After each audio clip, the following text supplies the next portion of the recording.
तुम्ही तुमच्या परीने प्रचार करा आणि तो प्रचार तुमच्या परीने करत असताना जनतेने आज ठरवलेलं आहे आणि जनतेने हे ठरवून टाकलेलं आहे की पुढचे खासदार हे गीते साहेबच होणार आहे। पण आपण प्रचार करत असताना माझे वडील स्वर्गीय माणिकराव जगताप साहेबांबद्दल जर टीका टिप्पणी केली आणि त्यांचं जर का या ठिकाणी आपल्या सभेमध्ये नाव उच्चारलं तर गाठ ही माझ्याशी आहे हे सुद्धा आज या बिरवाडीमध्ये येऊन मी सांगते आहे। खरं तर महाराष्ट्राच्या कानाकोपऱ्यामध्ये ज्या पद्धतीनं शिवसेना उद्धव बाळासाहेब ठाकरे या पक्षाच्या सर्वच उमेदवारांना प्रतिसाद मिळतो आहे तर त्याच्यामध्ये निश्चितपणाने महाराष्ट्राच्या जनतेनं ठरवलेलं आहे की बदल हा घडवायचा आहे। आज महाराष्ट्राच्या जनतेने इंडिया आघाडीला विजयाकडे नेण्याचं काम खऱ्या अर्थाने केलेलं आहे।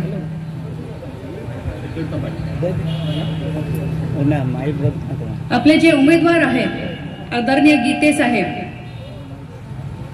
या ठिकाणी ज्या वेळेला जेव्हापासून त्यांची उमेदवारी जाहीर झालेली आहे तेव्हापासून निश्चितपणाने विरोधकांकडून एकच सूर आहे की गीते साहेबांनी केलेलं एक काम दाखवा आणि 1 लाख रुपये घेऊन जा।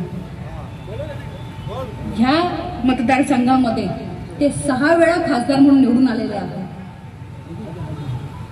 आणि निवडून आल्यानंतर निश्चितपणाने हे मी म्हणत नाही पण हे गावोगावी आम्ही ज्या संवाद दौरा आयोजित केला आहे त्या माध्यमातून जनताच या ठिकाणी सांगते आहे की त्या संबंधित विरोधकांना त्या गावामध्ये आणा आणि गीते साहेबांचं काम आम्ही दाखवतो आणि ते 1 लाख रुपये आम्ही त्यांना मिळवून देतो।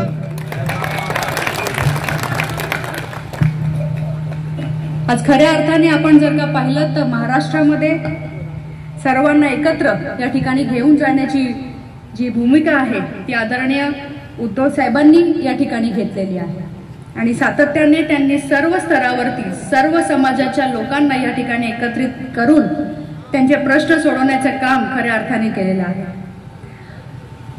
आज प्रत्येक तालुक्यामध्ये आज आपले मुस्लिम बांधव सुद्धा त्या ठिकाणी आहेत। आज मुस्लिम समाजाला सुद्धा त्यांची परखडपणे भूमिका मांडणारा जर का कोण नेता असेल ते आदरणीय उद्धव साहेबच आहेत हे आपण मान्य केलं पाहिजे।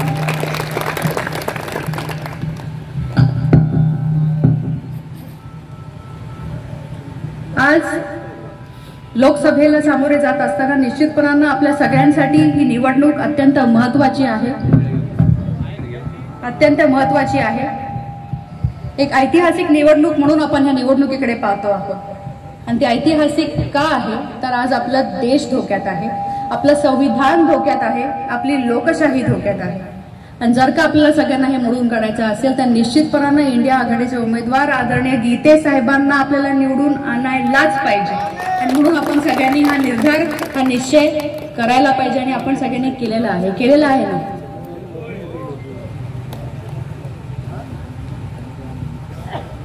आजवर ज्या गोष्टी झाल्या त्या बाबतीत मी काही भाष्य करणार नाही पण निश्चितपणाने आता मला एवढी खात्री आहे की आज ज्या वेळेला दोन निष्ठावंत म्हणजे आदरणीय स्वर्गीय आबासाहेबांचे निष्ठावंत आणि शिवसेना उद्धव बाळासाहेब ठाकरे पक्षाचे निष्ठावंत ज्या वेळेला एकत्र येतात त्यावेळेला बदल हा निश्चितपणाने घडतो आणि तो घडल्याशिवाय राहणार नाही हा माझा ठाम विश्वास आहे। आज विरोधकांनी कितीही वेगवेगळ्या प्रकारच्या वल्गना जरी या ठिकाणी केल्या तरी सुद्धा विरोधकांना मला आज आवर्जून या व्यासपीठावरनं एकच सांगायचं आहे की तुम्ही तुमच्या परीने प्रचार करा आणि तो प्रचार तुमच्या परीने करत असताना जनतेने आज ठरवलेलं आहे आणि जनतेने हे ठरवून टाकलेलं आहे की पुढचे खासदार हे गीते साहेबच होणार आहे। पण आपण प्रचार करत असताना माझे वडील स्वर्गीय माणिकराव जगताप साहेबांबद्दल जर टीका टिप्पणी केली आणि त्यांचं जर का या ठिकाणी आपल्या सभेमध्ये नाव उच्चारलं तर गाठ ही माझ्याशी आहे हे सुद्धा आज या बिरवाडीमध्ये येऊन मी सांगते आहे। फार वेगळं भाष्य मी काही करणार नाही, आपण सगळेजण सुज्ञ आहात। आपल्याला खऱ्या अर्थाने ज्या रायगडच्या भूमीमध्ये आपण राहतो त्या रायगडच्या भूमीमध्ये जो गद्दारकीचा डाग लागलेला आहे जर तो पुसायचा असेल तर येत्या खासदारकीला आपल्याला आपल्या साहेबांना भरघोस मताने निवडून आणलंच पाहिजे आणि हा निर्धार आपण सगळ्यांनी करूयात। येत्या 7 तारखेला आपल्या साहेबांचा नंबर 1 वरतीच त्या ठिकाणी त्यांचं नाव आलेलं आहे आणि म्हणून त्यांना नंबर 1चा खासदार पुन्हा एकदा बनवूयात आणि आपली काम करण्याची संधी त्यांना देऊयात एवढीच विनंती आपल्या सगळ्यांना मी या माध्यमातून करते। येत्या 7 तारखेला आपलं मतदान आहे।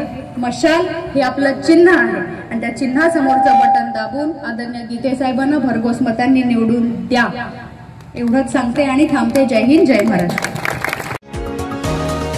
तुम्ही पाहत आहात विस्टा न्यूज मराठी।